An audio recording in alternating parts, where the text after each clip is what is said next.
Good morning students. आज हमारे पास topic है determination of potential difference using potentiometer.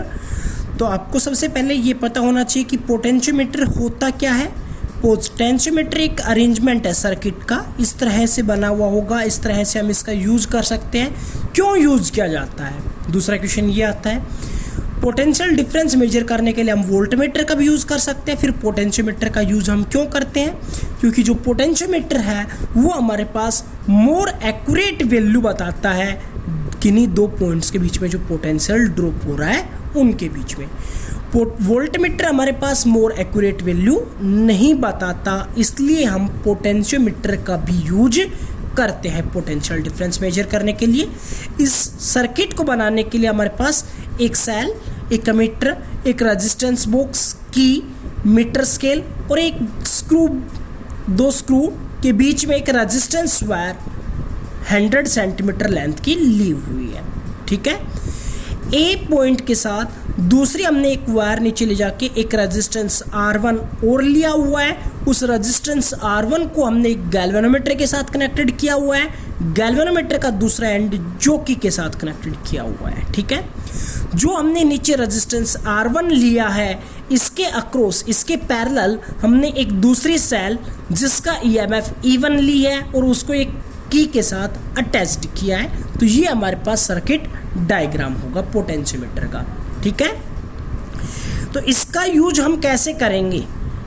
तो सबसे पहले आपको एक चीज़ का ध्यान रखना है कि इसके अक्रॉस जो आप लेकर चल रहे हो जो पोटेंशियल, तो यहाँ से सबसे पहले इस की को क्लोज्ड करेंगे। के को क्लोज्ड करने से पहले यहाँ से एक रेजिस्टेंस को पुट आउट करेंगे। रेजिस्टेंस को पुट आउट करने के बाद आपको एक चीज़ का ध्यान रखना है कि इसके अक्रॉस जो पोटेंशियल ड्रॉप हो रहा हो वो आपके पास इसके अक्रॉस ज़्यादा होना चाहिए, इसके अक्रॉस कम होना चाहिए। यानी कि पोटेंशियोमीटर वायर के अक्रॉस ग्रेटर पोटेंशियल ड्रॉप होना चाहिए, रेजिस्टेंस बॉक्स के अक्रॉस कम। अब देखो, ये हमारे पास नीचे का सर्किट डायग्राम नहीं होता तो यहाँ से जो हमारे पास करंट चलेगा तो ये वाला हमारे पास एक रेजिस्टेंस ही है। ए बी एक रेजिस्टेंस वायर के बीच में अटैच्ड है, तो इसके अक्रॉस क्या होगा? हमारे पास पोटेंशियल का ड्रॉप होगा। लेकिन अगर मैं ये कह दूं कि मेरे को इतनी बड़ी लेंथ का नहीं चाहिए, इसमें से कुछ पार्ट का चाहिए, जैसे कि अगर इस पॉइंट को डायरेक्ट मैं एक कंडक्टिंग वायर के द्वारा बी से जोड़ दूँ, इस वायर को हटा दूँ रेजिस्टेंस वायर को, तो इन दोनों पॉइंट्स के बीच में पोटेंशियल डिफरेंस आ जाएगा। ठीक है, तो वैसे ही अगर इसकी लेंथ कैपिटल L के बराबर ले लेता हूँ मैं A और B के बीच में जो रेजिस्टेंस वायर थी, और उसमें से AJ लेंथ, A और J के बीच में जो स्मॉल l लेंथ मान लेता हूँ, इसके अक्रॉस कोई ना कोई पोटेंशियल का ड्रॉप होगा। जो पोटेंशियल का ड्रॉप होगा वो किसके बराबर लिखा जाएगा? भाई मान लीजिए यहाँ पर 10 वोल्ट है, 10 वोल्ट में से 2 वोल्ट ये ड्रॉप कर लेता है, बच गया 8 वोल्ट। 8 वोल्ट ए और बी के अक्रॉस ड्रॉप हो रहा होगा अगर ये सर्किट नीचे वाला नहीं लगाता हूँ तो इसमें से कुछ यहाँ से लेके यहाँ तक की लेंथ भी ड्रॉप कर रही होगी। मान लीजिए 3 वोल्ट कर लिया, तो ये वाली लेंथ कितना करेगी? 5 वोल्ट। ठीक है, समझ में आ गया? अब देखो, इस एजी के अक्रॉस जो भी पोटेंशियल ड्रॉप होगा, मान लीजिए जो भी आएगा वो हमारे पास मान लिया हमने V मान लिया थोड़ी देर के लिए। ठीक है, अब देखो इस K1 को क्लोज्ड करते हैं तो ये E1 जो वाला सर्किट है ये वाला कंप्लीट होगा। E1 क्या करेगा? इसके अंदर से करंट को पास करवाएगा। करंट को पास करवाएगा तो क्या होगा भाई? ये वाला रेजिस्टेंस के अक्रॉस कोई ना कोई पोटेंशियल का ड्रॉप होगा, समथिंग कोई भी जो भी है पोटेंशियल का कोई ना कोई ड्रॉप तो होगा। अब जो इसके अक्रॉस पोटेंशियल का ड्रॉप होगा तो ये वाला भी तो एक रेजिस्टेंस ही तो है, एक लेंथ जो हमने वायर ली थी ये भी तो एक रेजिस्टेंस का ही काम कर रही है। ये वाला रेजिस्टेंस और ये वाला रेजिस्टेंस दोनों पैरेलल में कनेक्टेड है। ठीक है, तो इसके अक्रॉस जो ड्रॉप होगा वो ही इसके अक्रॉस ड्रॉप हो रहा है, तो हम इसके अक्रॉस ड्रॉप निकाल लें तो एजे के अक्रॉस जो ड्रॉप हो रहा है उसके बराबर रख सकते हैं। ठीक है, तो हमें क्या करना है? E1 को K1 को क्लोज्ड करना है और इसके अक्रॉस जो ड्रॉप हो रहा है तो हमें जॉकी से ये देखना है कि कहाँ पर गैल्वेनोमीटर डिफ्लेक्शन नहीं दिखा रहा।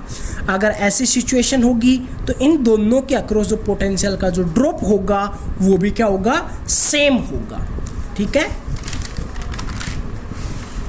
देखो closed key K and take out stable resistance R from the resistance box so that follow potential across the potentiometer wire is greater than the potential difference to be measured.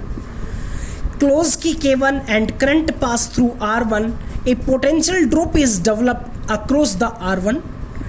Adjust the position of jockey on potentiometer wire where if pressed the galvanometer shows no deflection. यहाँ तक हमने बता दिया, बिल्कुल clear.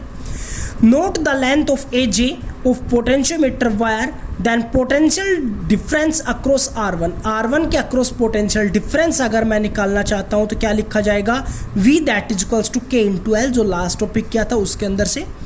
If R is the resistance of potentiometer wire, जो हमने 100 centimetre length की potentiometer wire ली है, अगर उसका रेजिस्टेंस स्मॉल r ले लेते हैं तो ये वाली जो पोटेंशियोमीटर वायर का जो रेजिस्टेंस है स्मॉल r, ये वाला A और B के बीच में, ये वाला और ये वाला रेजिस्टेंस, ये दोनों किस में कनेक्टेड है भाई, ये वाला तो इस वाले सर्किट के हिसाब से सीरीज में ही है.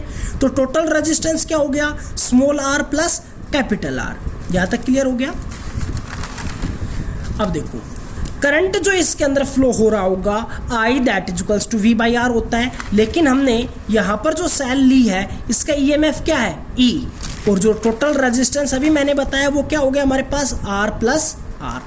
अब पोटेंशियल ड्रॉप निकालना है इस पूरी वायर के अक्रॉस, जो AB वायर थी इसके अक्रॉस पोटेंशियल का ड्रॉप क्या हो गया भाई, V निकालना है. तो V क्या होता है, I इंटू R. I की वैल्यू अभी हमने निकाल ली है, I that is equals to E upon में R plus R into resistance.